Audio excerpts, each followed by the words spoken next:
Sir ಹೇಳ್ರಿ, ಹೆಂಗಿದ್ರು, ಯಾವ ರೀತಿಯಾಗಿ ಅವ್ರ ಪರಿಸ್ಥಿತಿಗಳಿದ್ರು? ನಮ್ಮ ಸಾಹೇಬರ ಬಗ್ಗೆ ಅವರು ಹೆಂಗಂದ್ರೆ, ನಾವು ಹೈಸ್ಕೂಲ್ PUC ಕ್ಲಾಸ್ಮೇಟು. ಅವ್ರ ಪರಿಸ್ಥಿತಿ ಬಡತನದಲ್ಲಿ ಇದ್ರು ಅವರ ಜೀವನದ ಮೌಲ್ಯಗಳು ಅಗ್ದಿ ಉನ್ನತ ಮಟ್ಟದೊಳಗೆ ಇದ್ದು. ನಾನು PUC ಆರ್ಟ್ಸ್ ತಗೊಂಡಿದ್ನಿ. ನೀನು ಆಪ್ಷನಲ್ ಇಂಗ್ಲೀಷ್ ತಗೋ ಅಂಥೇಳಿ ನನಗೆ ಒತ್ತಾಯದ ಮೇಲೆ ಆಪ್ಷನಲ್ ಇಂಗ್ಲೀಷ್ ಮಾಡಿಸಿ ನನ್ನ ಸಲುವಾಗಿ ಲೈಬ್ರರಿಗೆ ಬಂದು ಇಂಗ್ಲೀಷ್ ನನಗೆ ಟೀಚ್ ಮಾಡ್ತಿದ್ರು. ಅವರು 10th ಮೇಲೆ ಸರಿಯಾಗಿ ಸ್ಟಡಿ ಮಾಡಿ ಆಮೇಲೆ ಅವರು PUC ಆಯ್ತು, ಡಿಗ್ರಿ ಆಯ್ತು, ಗೋಲ್ಡ್ ಮೆಡಲ್ ನಮ್ಮ ಬೆಂಬಳಿ ಕಾಲೇಜಲ್ಲಿ ತಗೊಂಡ್ರು. ಅದೇ ರೀತಿ ಮುಂದೆ ಅವರ ತನ್ನ ಪರಿಸ್ಥಿತಿನೂ ಇದ್ದು. ಅದರಲ್ಲಿ ನಮ್ಮ ಇಬ್ಬರು ದೋಸ್ತರು ಅದಾರೆ, ನಮ್ಮ ಜಂಗೋಡ ಸರು, ನಮ್ಮ ಹುಳ್ಳೂರು ಬಸು ಸರು. ಅವ್ರ ಪರಿಸ್ಥಿತಿನೂ ಸ್ವಲ್ಪ ಅಷ್ಟರ ಮಟ್ಟಿಗೆ. ಅಂಥದ್ರಲ್ಲಿ ನಮ್ಮ ಸಾಹೇಬರಿಗೆ ಅವರು ಒಡನಾಟ ಜಾಸ್ತಿ, ಭಾಳ ನಮ್ಗಿಂತ ಹೆಚ್ಚು ಇತ್ತು.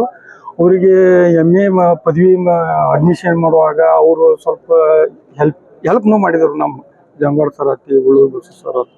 ಅದ್ರ ಮೇಲೆ MA ಗೋಲ್ಡ್ ಮೆಡಲ್ ಅಲ್ಲಿಯೂ ಇದನ್ನು ಮಾಡಿದರು.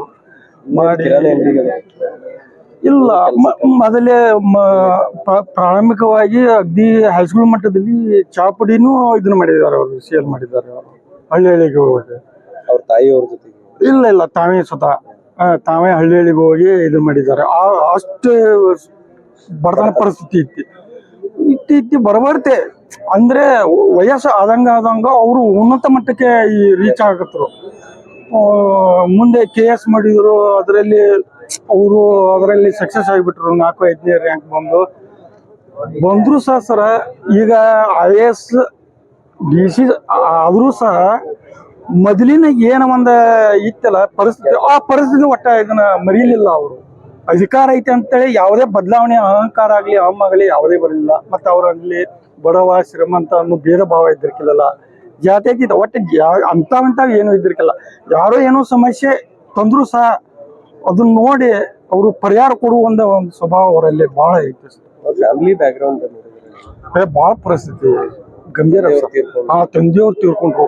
ಅವರು ಹೇಳ್ತಿದ್ರು, ಅವ್ರ ತಾಯಿಯವರು ಒಮ್ಮೆ ಫಸ್ಟ್ ನಾವು ನಮ್ಮ ಜೀವನಾನ ಮುಗೀತಿ ಅನ್ನೋ ಒಂದು ಸ್ಥಿತಿಯೊಳಗ ಅವ್ರಿಗೆ ಇದಾಗಿತ್ತು ಅಂತ. ಏನೋ ಒಂದು ಧೈರ್ಯ ಮಾಡಿ ಒಮ್ಮೆ ಉಪವಾಸನ ಬಿದ್ದೀವಿ ಅಂತ ನಮ್ಮ ಮುಂದೆ ಹೇಳ್ತಿದ್ರು ಅವರು. ಆದ್ರೂ ಈ ಮಟ್ಟಕ್ಕೆ ಅವರು ಹೋಗಿ ಈ ಘಟನೆ ಹಿಂಗ ಆಗೈತಲ್ಲ ಸರ, ಅದನ್ನ ಭಾಳ ಇದನ್ನ ಎಂದೂ ಮರೆಯಲ್ಲ ಅನ್ನೋಂಥ ಸಂಗತಿ. ಭಾಳ ಹಚ್ಕೊಂಡಿದ್ರು ಸರ್ ಫ್ರೆಂಡ್ಸ್. ಯಾಕಂದ್ರೆ ಆ ಸ್ಥಾನಕ್ಕೆ ಹೋಗಿ ಎಲ್ಲರೂ ಫ್ರೆಂಡ್ಸ್ ಹಚ್ಕೊಂಡ್ರೆ ಎಲ್ಲಿ ಸರಿ ಅಂತೇಳಿ ದೂರ ಸೇರ್ತಾರೆ. ಆದ್ರೆ ಇವ್ರು ಆ ಥರ ಇದ್ರು.